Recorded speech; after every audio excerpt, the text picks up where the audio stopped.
আমি এমন একটা পর্যায়ে এসে দাঁড়িয়ে আছি যেখানে আমি কিছুই করতে পারতেছি না। না পারতেছি পরিবারের মানুষের স্বপ্ন পূরণ করতে, না পারতেছি নিজের স্বপ্নগুলো পূরণ করতে। আসলে একদম জীবনটা আমার থমকে গেছে। আমি কিছুই করতে পারতেছি না। কি হচ্ছে আমার জীবনের সাথে, কেন হচ্ছে, এই হিসাবগুলো আমি মিলাতে পারতেছি না। বিশ্বাস করেন ভাই, প্রচুর পরিমাণে ডিপ্রেশন কাজ করতেছে ভিতরে। আমি অনেক ডিপ্রেশনের মধ্যে আছি। আমার জীবনের সাথে কেন এগুলো হচ্ছে আমি নিজেও জানি না। তবে একটা জিনিস কি, কোনো কিছুর হিসাব আমি মিলাতে পারতেছি না। একটা সময় ডিপ্রেশন কি জিনিস জানতাম না, এখন জানতেছি। তবে একটা কথা মাথায় রাখবেন, ডিপ্রেশন বিভিন্ন ধরনের হয়।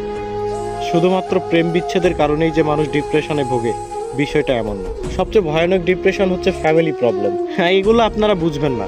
যারা মধ্যবিত্ত পরিবারের, একমাত্র তারাই বুঝবে। ডিপ্রেশন অনেক কঠিন একটা জিনিস।